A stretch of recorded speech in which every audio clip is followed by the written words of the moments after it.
नीचे।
अनादिकाल से यह जीव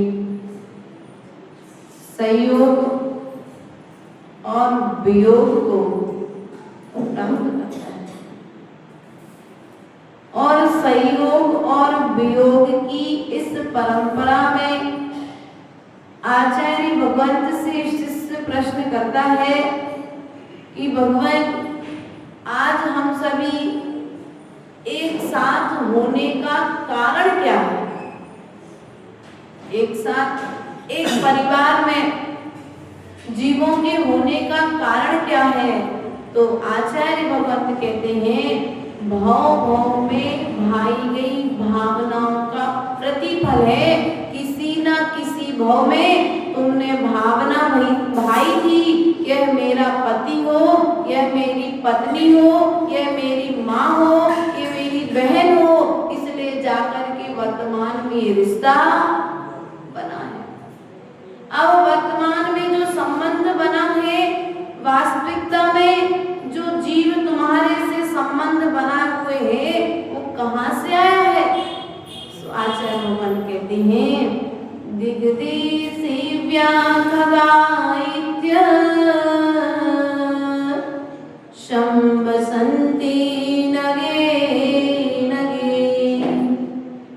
स्वास्वाकारिवशाद्यान्ति देशे दिक्षु प्रगे प्रगे। जैसे दिग्देशीव्या खगा इत्यादि। खग मतलब पक्षी, दिग मतलब दिशाओं दिशाओं से उड़कर के पक्षी आकर के संबसंती नगे नगे अर्थात क्या करते हैं, वे पक्षी दिशाओं से आकर के वृक्षों पर क्या करते हैं। कौन सी दिशा से आए भैया? जैसे 4 दिशाएं बताई गई हैं, उसी प्रकार से इस व्यक्ति के भ्रमण के लिए भी 4 गतियां हैं। कितनी गतियां हैं? 4 गतियां हैं। ये व्यक्ति भी जैसे चारों दिशाओं से आकर के पक्षी रात्रि मुक्काम करने के लिए, रात्रि में विश्राम करने के लिए वृक्ष पर ठहरता है और प्रातःकालीन बेला होते ही अपनी अपनी दिशा में चला जाता है, उसी तरह से हमारी भी स्थिति है। कोई नरक गति से आया है, कोई त्र्यंच गति से आया है, कोई मनुष्य गति से आया है, कोई देव गति से आया है। सब अलग अलग गतियों से आए हैं और अलग अलग गतियों से आने के पश्चात में एक परिवार के सदस्य हुए हैं। और जैसे आयु कर्म समाप्त होगा, सब अपनी अपनी दिशा में अपने अपने कर्म के अनुसार निरत। भैया बात समझ में आई? कहाँ से आए हो? मनुष्य से आए हो। कहाँ से आए हो भैया? मनुष्य गति में हो, या तो देवत गति से आए हो, या नरक या त्रियंच, किसी न किसी एक गति से आप मनुष्य गति में आए हो। अब ध्यान रखना, आपके घर में हो सकता है आप नरक से आए हो, पत्नी त्रियंच से आई हो और पोता देवगति से आया हो। कई कई जीव जब घर में जन्म लेते हैं तो उत्सव होता है, और कई कई जीवों का जब घर में जन्म होता है तो मातम मनाया जाता है। किन्हीं जीवों के जन्म के समय पुरुषार्थ नहीं करना पड़ता, अपने आप संपत्ति आ जाती उनके पुण्य से। और किन्हीं जीवों के पाप कर्म की वजह से आई हुई संपत्ति भी घर से बाहर। ऐसे कई उदाहरण अपने जीवन में ग्रंथों में प्राप्त होते हैं, अपने जीवन में भी निरंतर घटित हो रहे हैं। इसलिए प्रिय बंधुओं, हमारी वर्तमान की क्रिया हमारे भविष्य को और भूत को निर्धारित करती है। क्या? हमारे वर्तमान की क्रिया हमारे भूत को बतला रही है और भविष्य की आधारशिला रख रही है। इसलिए वर्तमान में जो कार्य आप करने जा रहे हैं, उस कार्य को करने के पहले एक बार विचार कर लो कि या तो ये भविष्य का संस्कार है, या तो ये भूत का संस्कार है, या भविष्य में जाने की तैयारी। कई बार अपन कहते ना भैया, सामने वाले के घर में कितनी लड़ाई होती है, ऐसा लगता है जैसे नार की जीव। कई बार किन्हीं जीवों की लड़ाई झगड़े क्लेश देखकर के ऐसा लगने लगता है जैसे नार की जीव आ गए। भैया हो सकता है नरक से आए हो।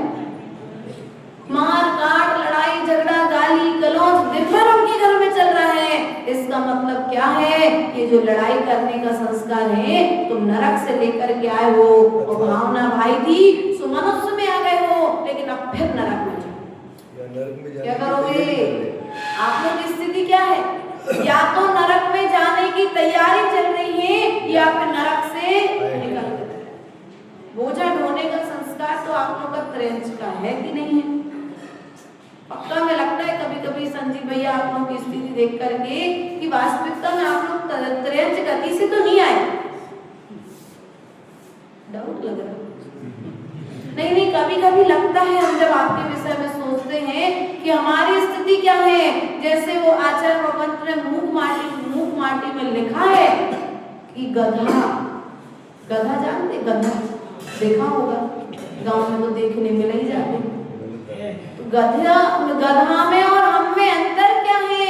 गधा जेठ के मास में मोटा हो जाता है और सावन के महीने में दुबला हो जाता है।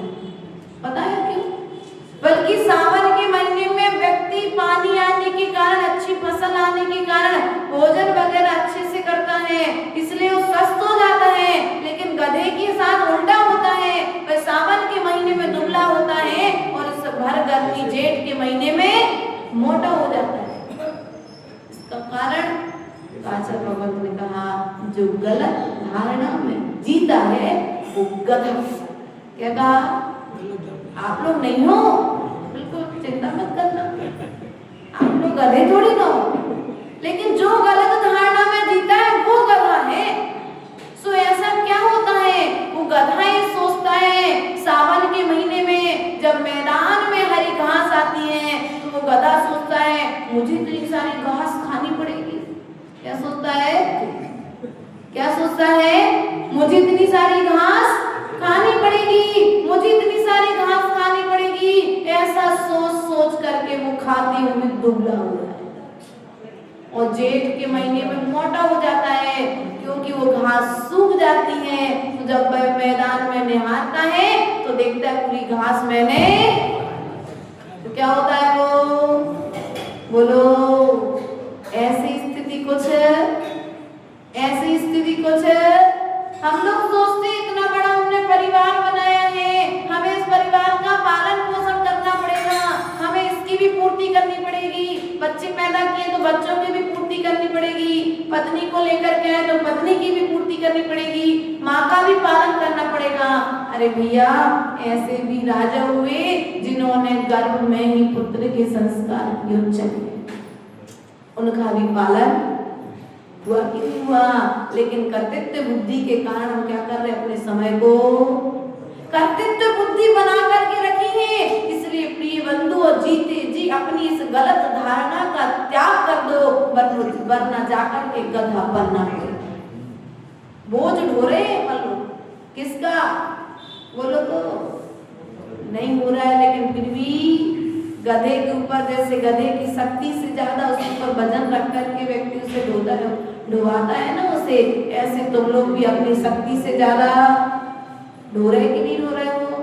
कर्मों का भार, पीठ पर कोई भार नहीं है, लेकिन फिर भी मस्तिष्क भारी हो रहा है। इसका कारण क्या है? जिम्मेदारियों से तुम घिर करके, तुम्हें किसी ने दी नहीं है जिम्मेदारी, लेकिन फिर भी जबरदस्ती में लेकर के बैठे कि नहीं बैठे? सोच सोच करके व्यक्ति दुबला हो रहा है कि मुझे इतने बड़े परिवार का पालन करना पड़ेगा, मुझे इतनी सारी बहनों के लिए ध्यान रखना पड़ेगा।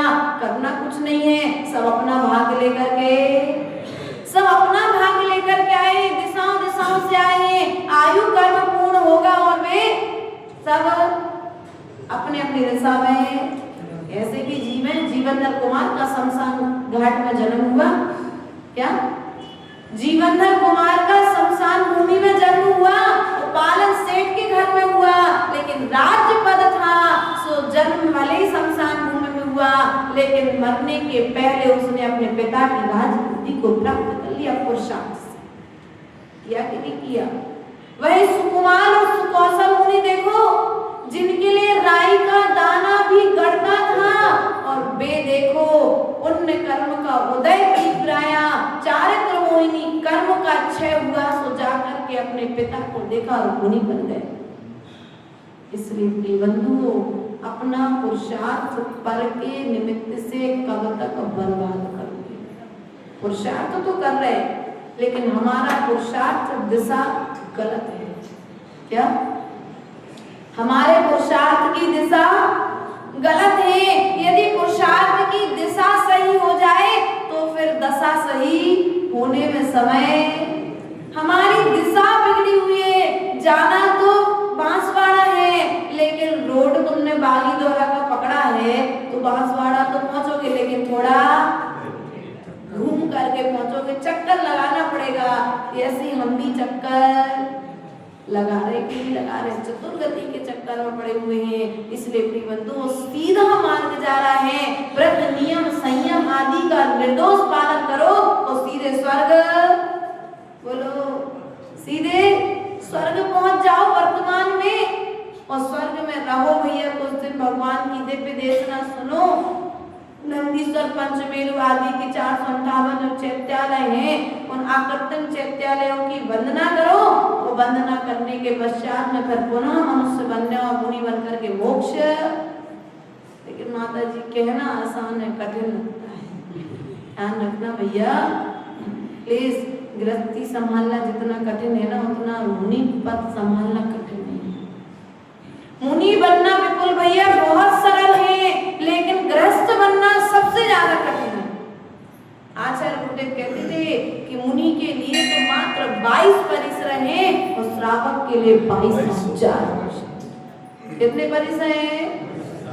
हमारे पास तो 22 परिसर, मच्छर मात्र काटते हैं तो कोई बात नहीं, सहन कर लेते हैं। लेकिन तुम्हें तो मच्छर से भी ज्यादा काटने वाले, मच्छर से भी बड़े बड़े डंक मारने वाले, सांप तो मुख से विष निकालता है, लेकिन तुम्हारे लिए सांप तो एक बार काटेगा और जीवन समाप्त हो जाएगा। लेकिन बात अपने मनुष्यों के बीच में रह करके मुख से बुरी बात निकाल करके विष छोड़ने वाले कितने लोग हैं तुम्हारे पास? अच्छा करने के बाद में भी बुरा कहने वाले कितने लोग हैं तुम्हारे पास? तो कदम कदम पर परिचय हैं। इसलिए प्रिय बंधुओं, यदि इन 22,000 परिचयों से तुम बचना चाहते हो तो अभी भी तुम्हारे पास में मौका, तुम्हारे हाथ में अच्छे चल रहे हैं, लेकिन फिर भी प्रमाद इंद्रिय आकर के कहती भैया प्यास सहन नहीं कर सकते, है ना। चक्षु इंद्रिय कहती भैया मोबाइल चलाने नहीं मिलेगा और टीवी देखने नहीं मिलेगी, पैदल चलना पड़ेगा। अरे भैया ये तो अनादि काल से हम प्राप्त कर रहे हैं। दुकान पर बैठते हो कितने कष्ट झेलते हो, झेलते कि नहीं झेलते? गृहस्थी में आप लोग कितने कष्ट उठाते हो, लेकिन फिर भी वो कष्ट तुम्हें इष्ट लगते हैं। इसलिए इष्ट लगते हैं क्योंकि अनादि काल से संस्कार बन चुका है।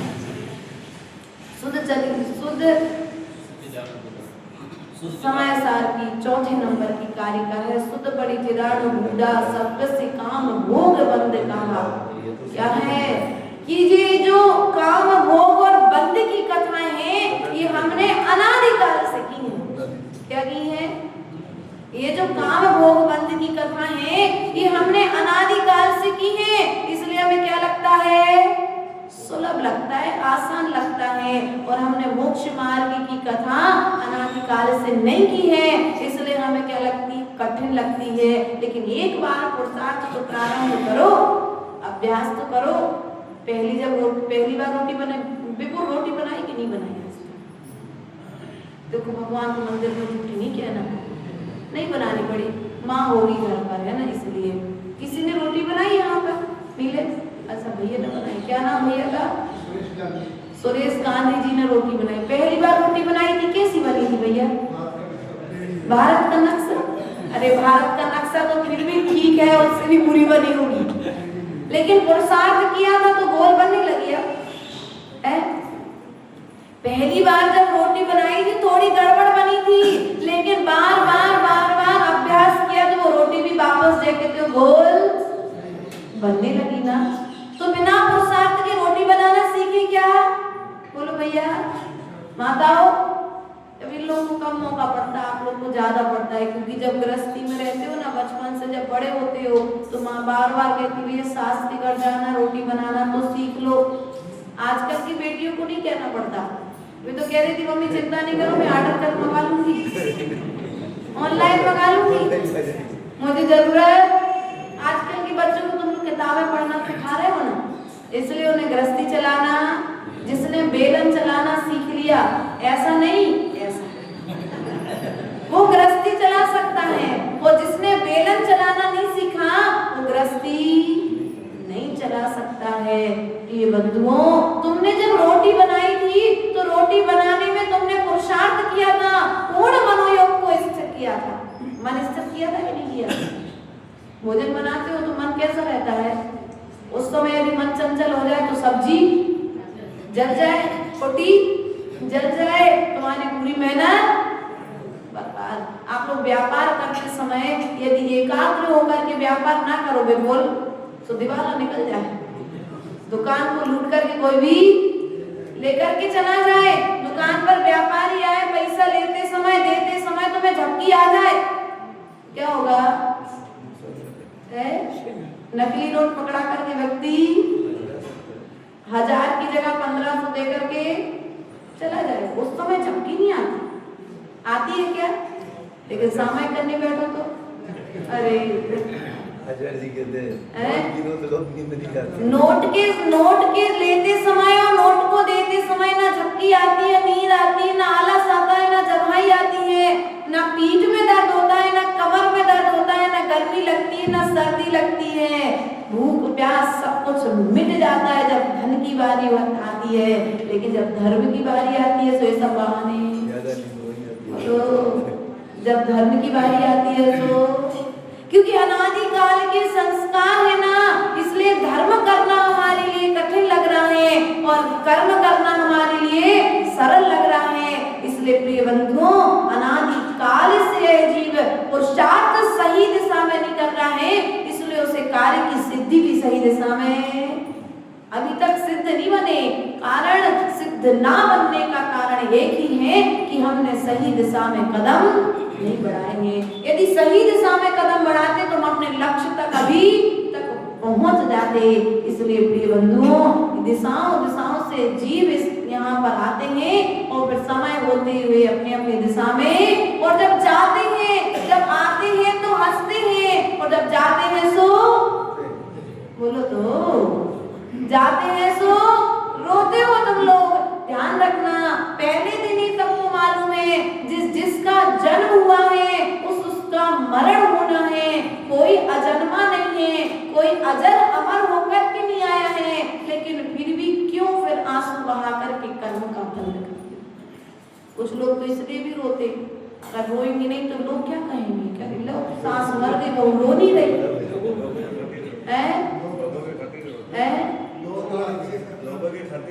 लोगों के खातिर ही रोना बचाए। अब संवेदना भीतर की समाप्त, तो संवेदनाएं अर्थात रोना गाना तो ठीक है अपनी जगह पर है, लेकिन कर्मबंध कितना किया तुमने।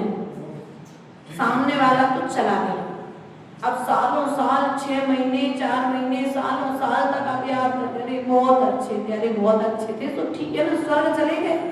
तुम चूना मिट्टी के मकान में रहे तो तुम वहां रत्नों के महलों में रह रहे, तुम्हारे साथ एक उनके साथ 32 घूम रही, कितनी घूम रही।